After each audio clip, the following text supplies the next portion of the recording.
পৃথিবীতে বাস করি। চেয়ে দেখো কত সুন্দর প্রকৃতি তোমার চারপাশে। চলো আমরা সৃষ্টির শুরুতে ফিরে যাই, দেখি বাইবেল আমাদের সে বিষয়ে কি বলে।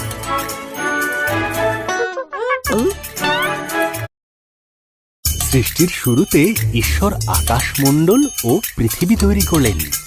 ঈশ্বর অন্ধকারকে বললেন, আলো হোক। এই আলোকে তিনি নাম দিলেন দিন, আর অন্ধকারকে নাম দিলেন রাত্রি। প্রথম দিন শেষ হল। এরপর ঈশ্বর উপরের জল থেকে নিচের জলকে আলাদা করে ফাঁকা জায়গা তৈরি করলেন, যার নাম দিলেন আকাশ। দ্বিতীয় দিন শেষ হল। ঈশ্বর সমস্ত জল একত্র করলেন। এর ফলে শুকনো জায়গা দেখা দিল। তিনি শুকনো জায়গার নাম দিলেন ভূমি, আর জমা জলের নাম দিলেন সমুদ্র। তারপর তিনি তৈরি করলেন ঘাস, শস্য ও গাছপালা। তৃতীয় দিন শেষ হল।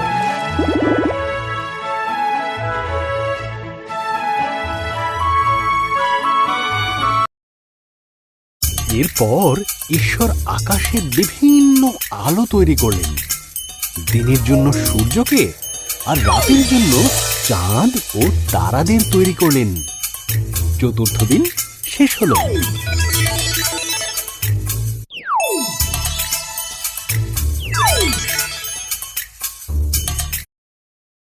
ঈশ্বর মাছেদের সৃষ্টি করলেন জলে সাঁতার কাটার জন্য, আর পাখিদের সৃষ্টি করলেন আকাশে ওড়ার জন্য।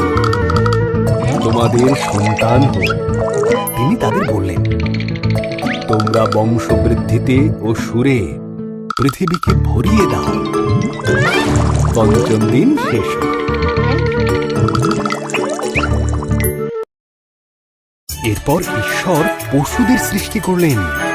তিনি গৃহপালিত পশু, বন্য পশু ও সরীসৃপ প্রাণী তৈরি করলেন। ঈশ্বর বললেন, আরো একটি সৃষ্টি বাকি আছে, যা সবার মধ্যে অত্যন্ত মূল্যবান।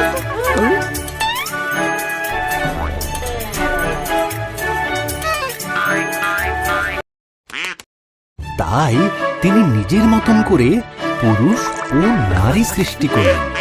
তিনি বললেন, তোমাদের সন্তান হোক, পৃথিবীর দায়িত্ব নাও, মাছ ও পশু পাখিদের যত্ন রেখো। ষষ্ঠ দিন শেষ হল।